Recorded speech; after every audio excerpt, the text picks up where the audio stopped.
Hi, everyone, and welcome back to the Menstrual Cycle Mastery podcast. I am saying that to myself as well because I have taken a few weeks break because Richard and I we moved house uh, only a few weeks ago, and I forgot how much of an upheaval moving house can be. So yeah, I needed a bit of a break and from a few bits in my life, a few bits in work, and yeah, took a little bit of a break from the podcast. And here I am. Here we are. Here we are. It's great to be back. I've had some really great conversations with clients over the last couple of weeks. I've still been working and I've still been facilitating my work. And yeah, I've had some really interesting ideas come up for the podcast, and I have missed speaking with you guys. So it's great to be back here to chat with you. And today I want to talk about this topic of realizing what we are doing well already in our lives, whether that's in our self-care or in how we live our lives or in how our brains work. And the reason I want to talk about this is because it's just something that has come up for me over the last couple of weeks, is realizing that there can be this inner critic that's happening in the background, giving us a hard time for decisions we make or your self-care or how you organize your life or how you prioritize things or the way that you kind of operate in the world. Where we can be constantly bombarded by improving our way of being and our way of showing up or our way of managing life. And actually, when we take a step back from that and look at the things we're doing well, it can really take us by surprise. And because I have moved house in the last couple of weeks, I was confronted with my own inner critic with a few bits, and then I took a step back and I realized, oh, there's actually a lot of things I'm doing pretty well. So I'm going to talk about that and tell you a little bit of a story. And before we get into that, I want to give you an update because people have been asking me about courses and programs and what's happening. So I want to just do a little plug, if that's okay. So the Menstrual Coach Academy for this year is now underway. We have a beautiful group of women from all around the world in there taking part in the course. And I do that. The Menstrual Coach Academy is a program that is a closed program. So what I mean by that is it's the doors open and then the doors closed and then the group stays closed, and we're working. It's not something where people are kind of coming in and out, because the group dynamic is part of the curriculum and getting to know each other is part of the journey and the curriculum. And it's a really, really wonderful journey that we go on. So we did start that in July and that runs till December. But the good news is I have just put up on my website the dates for 2027. So we're starting the 2027 cohort in February. So that's actually, I know that seems like ages away, but it's really not that far away. So if you want to be in the next cohort, make sure you head on over to menstrualcoachacademy.com, get your name in the waitlist. You can just sign up there or follow the link down below in the show notes and get your name on the waitlist. It's kind of like an email list. And you will be first to hear when you can apply as well for the 2027 cohort. So that's going to be February 2027 till July 2027. And yeah, I hope to see you there. It'll be a different time of year. It's going to be end of winter, coming into spring, summer. And a lot of people ask me as well, do I need to be there live all the time? And the answer is no. We record all the calls. It's obviously great when you can come live, but with it being a course that runs into summer, some people have holiday plans or travel plans. That is totally fine.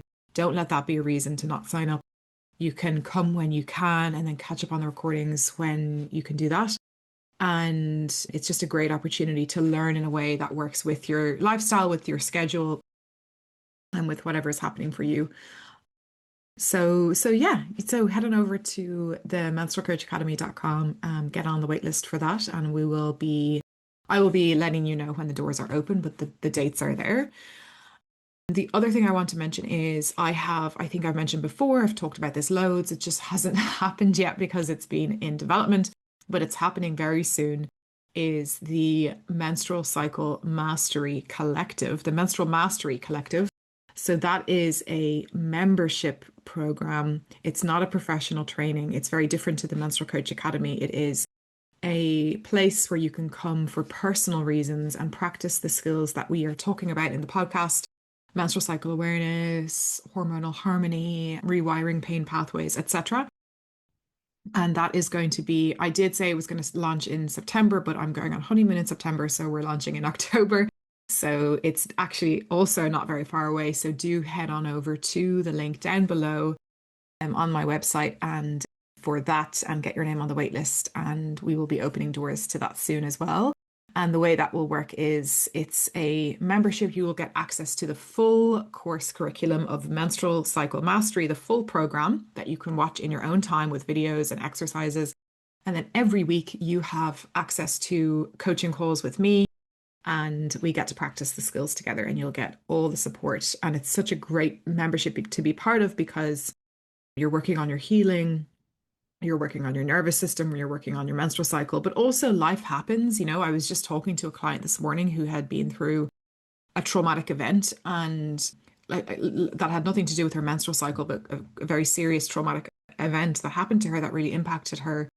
And she reached out to me, and I was able to do a session with her and hold space for her because we already had a relationship. So yeah, having people in your life like a coach or a therapist or a membership or a community that you just have, that are there available for you when and if, hopefully they don't happen, but if they do happen, that you have them there and that you know those people already. And I know I have that in my life. I have a few support people I go to in times of crisis.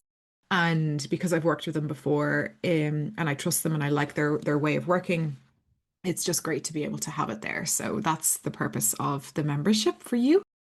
And what else do I have? On the 10th of October, if you are in Ireland, I am co-facilitating a retreat day with a colleague, Gina. It's an in-person workshop in County Wicklow, and I will also put the link for that in the notes. I actually have a shout out to Lily, a former student traveling over to Ireland for that. So she's making a nice trip to Ireland. She's always wanted to come to Ireland, and then she's going to come to the retreat day. So if you're not in Ireland and you want to come, you're more than welcome to come and have a retreat day with us. And there's lots of beautiful places to stay in Wicklow. And if you are in Ireland, anywhere in Ireland, it's on a Sunday, so it's a nice day of the weekend, to make a little day trip, a little road trip, and come and be with us in circle. And yeah, you can have a look at what we're going to be covering there. Gina is going to be doing some movement, some tapping, some yoga nidra. And then I will be facilitating reflective work around the menstrual cycle and learning around the menstrual cycle and rewiring our relationship with our cycles and looking at pain science as well. Okay, so let's get into today's topic. I'm probably going to keep it short enough because, as you can see, my office, if you're watching on YouTube, my office is still in disarray. I have a lot of boxes everywhere. My desk is in the kind of the wrong corner right now because the light, and I need to reorient my whole office, and that'll take a while because that's a little bit of a creative project. But yeah, it can't stop us from getting our work done. So here we are. But yeah, I want to talk about where this idea of, bringing our mind and our attention to where are we doing things well already. Okay, so I'll give you a little story. So we've moved house, and Richard and I, it's been a huge year for us. We got married in April. Just before we got married, we bought a house, and then of course buying a house takes a while. The process takes a while. So it's just been a lot of upheaval, a lot of it's all really positive stuff, and I'm so grateful, but it has been kind of tiring and kind of stressful. And yeah, because I work for myself, my schedule can be a little bit all over the place. So the things that root me are my home and my routines at home, and like knowing where things are, and my meals and my exercise and those kinds of resources that would really stabilize me in a kind of regular routine. But now I'm very much out of that and figuring out where things are in boxes and having to kind of rebuild a whole new self-care routine, etc., and then a new community. So it's just a lot of change and a lot of upheaval. And it's been good, but it's also tiring. And I find it kind of it's for me it's tiring. So yeah, that's how I've been feeling. And what happened? Okay, so what happened was I we moved here and we have this beautiful living room with a big sliding door that's an extension on the house we bought that looks out into a small garden. And the living room gets a lot of beautiful light. And then there's like a place where you put your television, so there's a TV there. And um I started to roll out my yoga mat and get on my mat.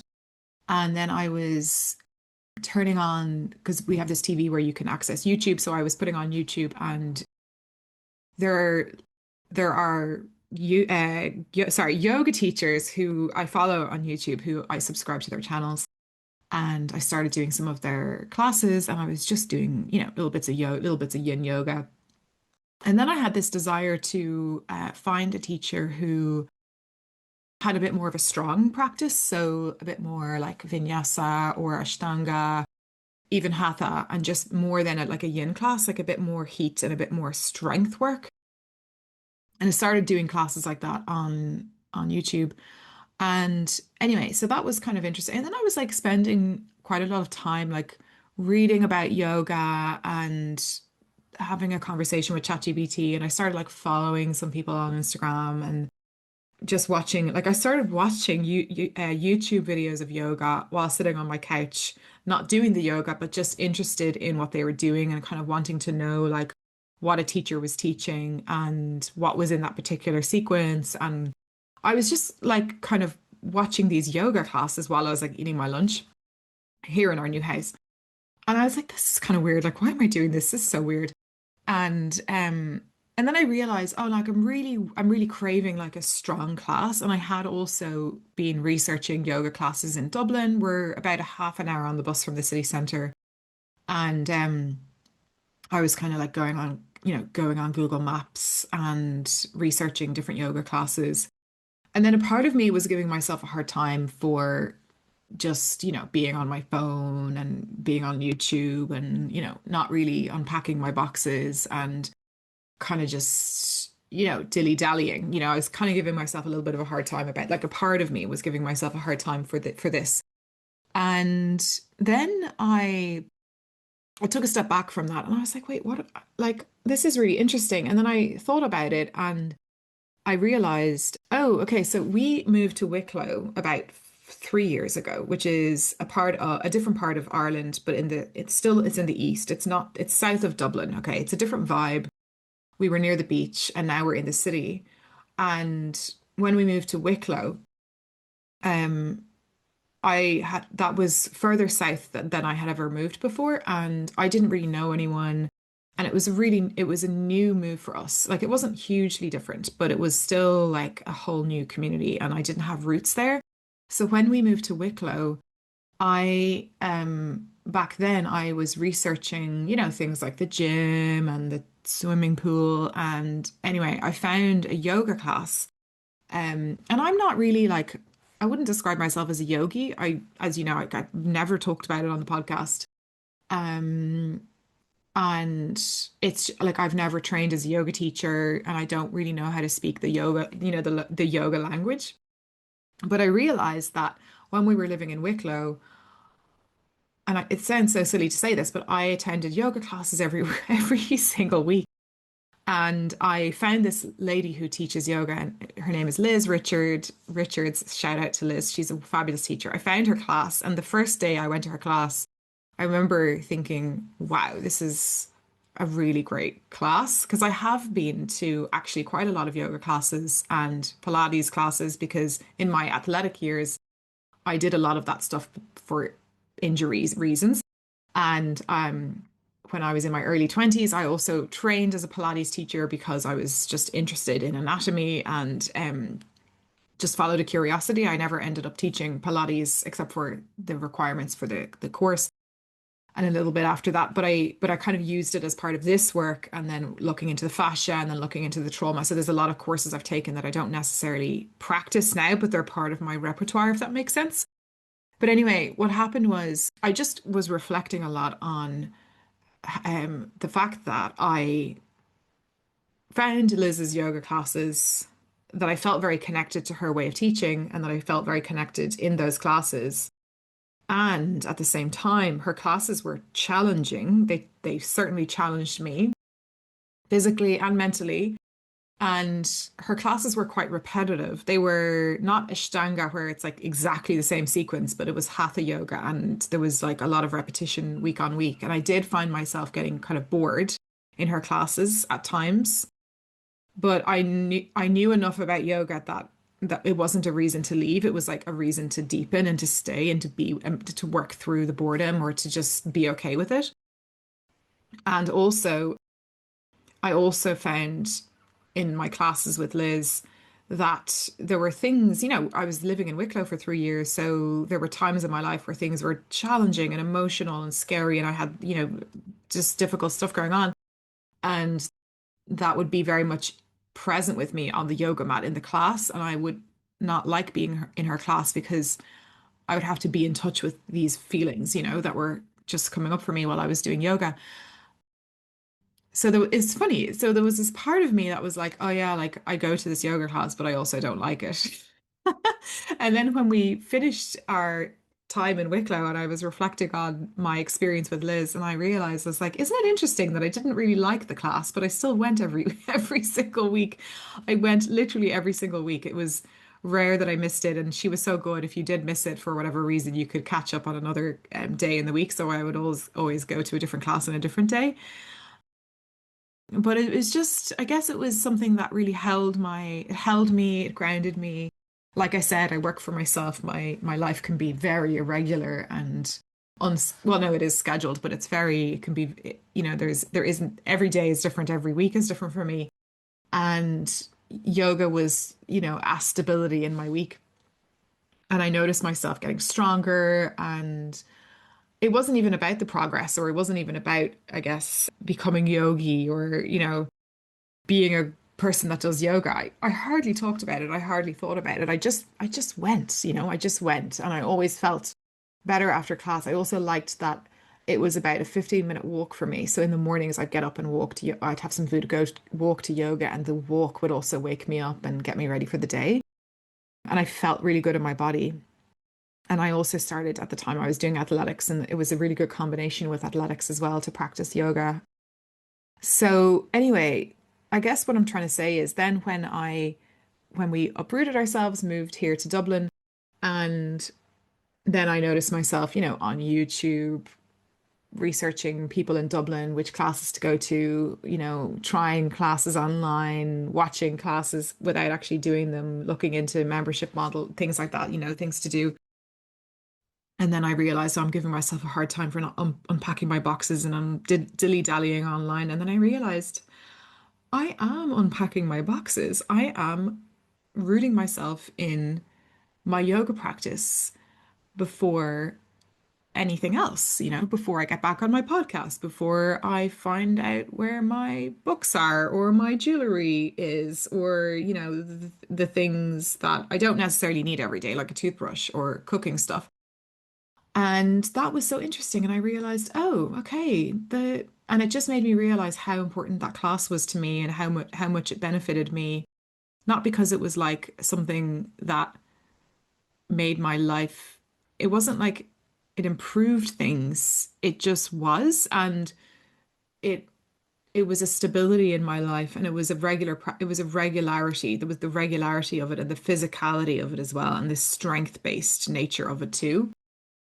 And it didn't always make me feel good, but it was just this constant presence. And yeah, I guess it just made me realize like how profound that was, and how grateful I was to the class, and how grateful I am to Liz, and to myself, for just going. And even when I didn't like it, and I never really, it wasn't that I had to force myself. It was just, I just went, I'd paid for the class, and it just wasn't a question. I just went. So yeah. And then I realized, wow, I am unpacking. It just, my unpacking looks different right now. And my office is still in disarray, and the house will come together, and it'll all be fine. And there's no rush with it.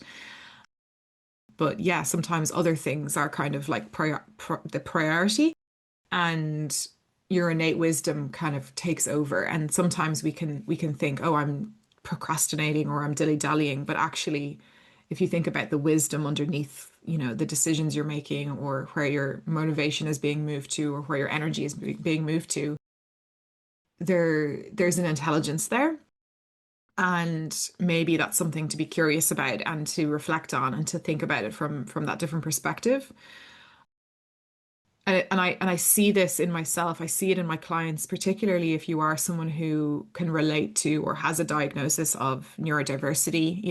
If you relate to or have ADHD or autism or the two together or other forms of ways your brain is shaped, you know, that maybe the kind of quote unquote normal way of being would be move into a house, unpack all your boxes, then, it's very linear, and or even with other things, it could be in a creative project or in a business or in work or in how you manage your family or in how you manage your food shop.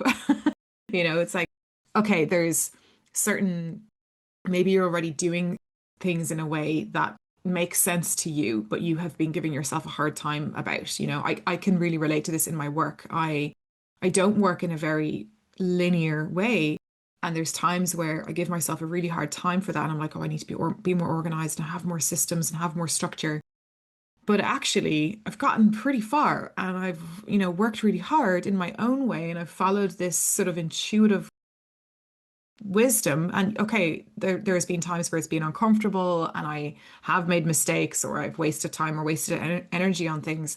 And that's fine. We're all human, right? But underneath, it's like, oh no, I've gotten this far for a reason and I have been doing things right. And, or it could be also related to how you manage your finances. Maybe there's something you want to improve with that. But if you look at it and ask yourself, okay, what have I been doing well? Where have I made smart decisions? Oh, I am good at managing money because I've managed to feed myself, for so long, or I figured things out, so, if I spend too much money, this inner compass starts to kind of go on alarm mode. I just intuitively know that I'm stretching myself.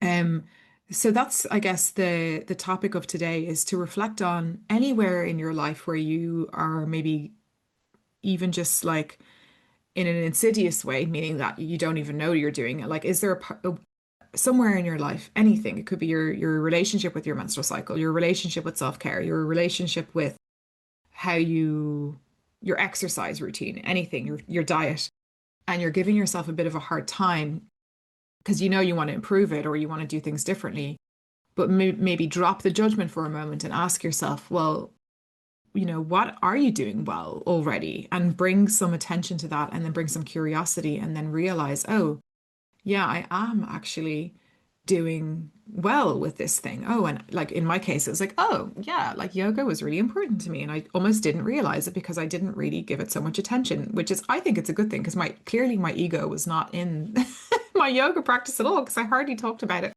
And now I'm realizing, oh God, I like spent like 3 or 4 years like getting good at yoga. Not that it's something to get good at, but I just did it, like one day at a time and or one week at a time. And now my system is like seeking out a certain type of teacher and a certain type of practice and a certain type of integrity in yoga and wanting to find, a practice that I can replace that because that need is now not being met that I didn't realize I had.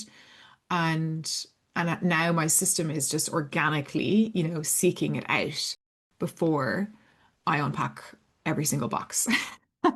So yeah, so that's just today's podcast is that I want us to think about, where is our inner critic completely inaccurate and not helpful and just not true.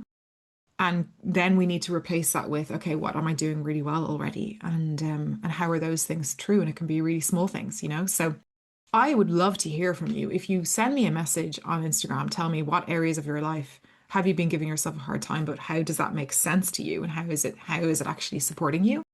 Let me know because I'm really, really curious about that. And it can be eye-opening and really like, really it's for me, it was like a relief. I was like, oh, realize this, and even though it wasn't a huge deal that I was giving myself a hard time, I just wanted to bring this story in and this example in because, yeah, I think it's important to notice these things, because when we are giving ourselves, or where we have that inner critic running in the background giving us a hard time on something, that's a lot of energy. A lot of your life force energy is going towards this like resistance and this critic.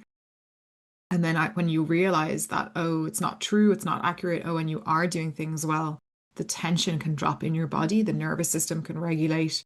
You start to trust yourself more. And now I'm like, oh, I'm trusting myself. I'm finding my own way with, in this example, unpacking my house. I'm finding my own way with my process. I don't have to compare myself to people on all the perfect houses I'm seeing on Instagram and, with interior design stuff or whatever.